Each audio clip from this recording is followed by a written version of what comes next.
So, ఇక్కడ మనం దానికి సంబంధించి కంప్లీట్‌గా స్టెప్ బై స్టెప్‌గా అయితే డిస్కస్ చేసుకుందామండి. ముందుగా నేను మెన్షన్ చేశాను మెగా డిఎస్సి అనేది ఏప్రిల్‌లో అని చెప్పేసి. సో, దానికి గల కారణం కూడా నేనైతే మీకైతే ఎక్స్‌ప్లెయిన్ చేస్తాను. సో, వీడియో స్కిప్ చేయకుండా చూడండి గైస్. వీడియో అయితే చాలా ఇన్ఫర్మేటివ్‌గా అయితే ఉండబోతుంది. ఈ మ్యాటర్‌లోకి వస్తే గనక ఇప్పుడు జరిగే ప్రతి మీటింగ్‌లో అంటే ఎమ్మెల్సీ కోడ్ తర్వాత విద్యాశాఖ మంత్రి గారు ఏం చెప్తున్నారు, మెగా డిఎస్సి బాధ్యత మాది, హామీ మాది, మార్చ్‌లోనే నోటిఫికేషన్ తీసుకొస్తాము, మా మీద బాధ్యత పెరిగిందని అయితే చెప్పడం అయితే జరుగుతుంది. సో, బాగుంది.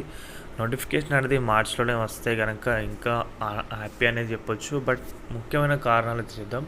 కంప్లీట్‌గా ఇప్పుడు మొన్నటి వరకు ఎమ్మెల్సీ కోడ్ గురించి అయితే డిఎస్సి అండ్ అదేవిధంగా ఎస్సీ వర్గీకరణ గురించి అయితే మెగా డిఎస్సి అనేది ఆపడం అయితే జరిగింది. సో, ఇప్పుడైతే ఎమ్మెల్సీ కోడ్ కూడా పూర్తయింది.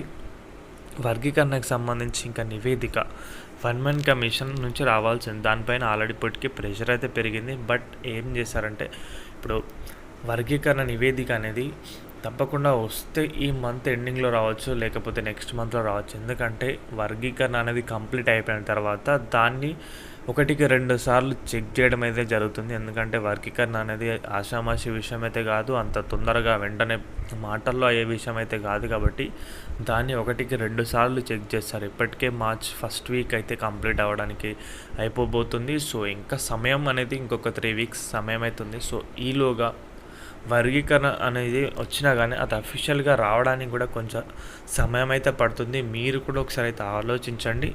వర్గీకరణ అనేది ఎంత పెద్ద విషయమో, సో దానిపైన అయితే చాలా జీవితాలు కూడా అయితే ఆధారపడి ఉంటాయి. కాబట్టి ఏ ప్రభుత్వం అయినా సరే, ఎవరైనా సరే అంత త్వరగా దాన్ని అయితే అంత ఈజీగా అయితే తీసుకోరు. సో, మంచి 1-2 సార్లు అయితే చెక్ చేసుకొని ఈ మంత్ ఎండింగ్లో కానీ లేదా వచ్చే మంత్లో కానీ వర్గీకరణ నివేదిక అనేది ఇచ్చిన తర్వాత వన్స్ నివేదిక వచ్చిందంటే నోటిఫికేషన్ అనేది ఆగదండి.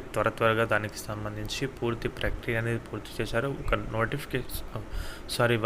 నివేదిక అనేది రావడం మాత్రమే పెండింగ్ అయితే ఉంది. సో, అభ్యర్థులు అయితే గమనించండి. ఇంకొక 1-2 నెలల్లో తప్పకుండా మెగా డిఎస్సికి సంబంధించిన నోటిఫికేషన్ అయితే చూస్తారు. సో, ఇది గైస్ అప్డేట్ అయితే కనుక ఈ వీడియో నచ్చితే వీడియోకి అయితే ఒక లైక్ చేయండి. మన ఛానల్కి ఎవరైనా కొత్తగా వచ్చుంటే సబ్స్క్రైబ్ అయితే చేసుకోండి. థ్యాంక్స్ ఫర్ వాచింగ్ అందరికీ. బాయ్.